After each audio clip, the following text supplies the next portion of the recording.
Hello বন্ধুরা, রঙিলা কুকিমে আবারও চলে এসেছি আপনাদের জন্য নতুন একটা রেসিপি নিয়ে।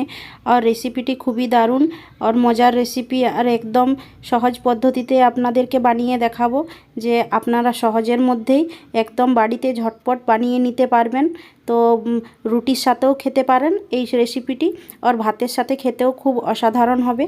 তো রেসিপিটি চলুন, ভালো লাগলে লাইক শেয়ার কমেন্ট করবেন বন্ধুরা। তো চলুন আমি ভিডিওটি শুরু করছি। তো এইখানে আমি ভেন্ডি মশলার জন্য এই ভেন্ডি নিয়েছি, খুব সুন্দর তাজা তাজা ভেন্ডি নিয়েছি এইখানে। তো এইভাবে কেটে নিয়েছি খুব সুন্দর করে, টুকরো টুকরো করে, দেখুন এইভাবে কেটে নিতে হবে। তো মিডিয়াম সাইজের পেঁয়াজ কুচি নিয়েছি, 2 থেকে 3টা নিয়েছি। তো আপনারা চাইলে পিষেও দিতে পারেন পেস্ট করে। তো 1 চামচের মতো দিয়েছি আদা বাটা, আর 1 চামচের মতো দিয়েছি রসুন বাটা।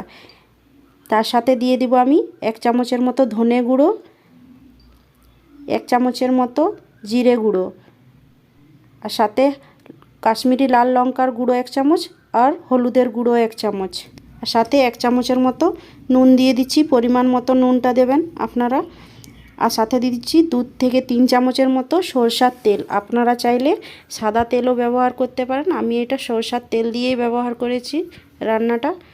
তো এইভাবে হাত দিয়ে খুব ভালোভাবে এখন মশলাগুলো ভেন্ডির সাথে মিক্স করে নিতে হবে এইভাবে। তো এইভাবে আমি মিক্স করে নিচ্ছি। তো আমার রেসিপিটি যে আমি বানিয়ে আপনাদেরকে দেখাচ্ছি, তো কতটা ভালো লাগছে অবশ্যই লাইক শেয়ার কমেন্ট করবেন। তো এইভাবে মিক্স করে নিতে হবে এখন। তো খুব ভালোভাবে এখন মিক্স করে নিয়েছি। তো এখন চলে যাব কড়াইয়ের দিকে।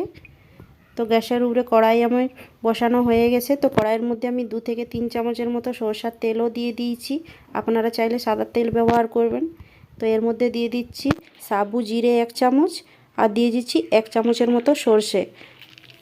তো সাবু জিরে আর সরষে দিলে ফ্লেভারটা খুব ভালো আসে, খেতেও খুব ভালো লাগবে। তো এইখানে মশলার সাথে যে ভেন্ডিগুলো মিক্স করে রেখেছিলাম, তো এখন কড়াইয়ের মধ্যে আমি দিয়ে দিচ্ছি। তো এইভাবে এখন দিয়ে দিতে হবে, দেখুন এইভাবে। তো এইভাবে দিয়ে পরে খুব ভালোভাবে নেড়ে চেড়ে 2 থেকে 3 মিনিটের মতো নেড়ে চেড়ে ভেজে নিয়েছি। তারপরে দিয়ে দিচ্ছি 2টো মিডিয়াম সাইজের টমেটো। তো টমেটোকেও খুব ভালোভাবে এখন 2 মিনিটের মতো আমি এইভাবে ভেজে নেব। 2 থেকে 3 মিনিটের মতো ভাজা হয়ে গেছে এইখানে আমার।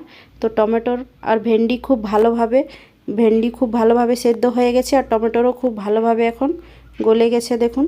তো এইভাবে খুব সুন্দর করে গলে গেছে, ভেন্ডি খুব ভালোভাবে আমার সেদ্ধ হয়ে গেছে। তো এইভাবে ভেজে নিতে হবে।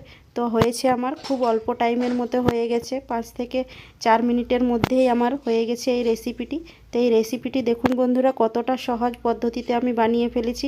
তো এখন আমার রেসিপিটি হয়ে গেছে। তো একটা প্লেটের মধ্যে এখন তুলে নেব আমি এইভাবে।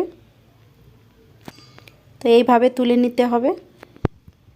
তো একদম সহজ পদ্ধতিতে বানিয়ে ফেললাম এখন এই রেসিপিটি। তো বন্ধুরা এই রেসিপিটি আপনাদেরকে কেমন লাগলো অবশ্যই লাইক শেয়ার কমেন্ট করে জানাবেন। আর পাশে থাকা বেল আইকনটি অবশ্যই দেবেন। আর যারা আমার চ্যানেলটিকে এখনও সাবস্ক্রাইব করেননি অবশ্যই সাবস্ক্রাইব করে নেবেন। তো এই রেসিপিটি কেমন লেগেছে তো অবশ্যই লাইক শেয়ার কমেন্ট করে জানাবেন, আর বন্ধুদের সাথে অনেক অনেক শেয়ার করবেন বন্ধুরা। আর পরবর্তীকালে নতুন একটি ভিডিও নিয়ে আপনাদের সামনে চলে আসব। ততক্ষণ আপনারা ভালো থাকুন, সুস্থ থাকুন, টাটা।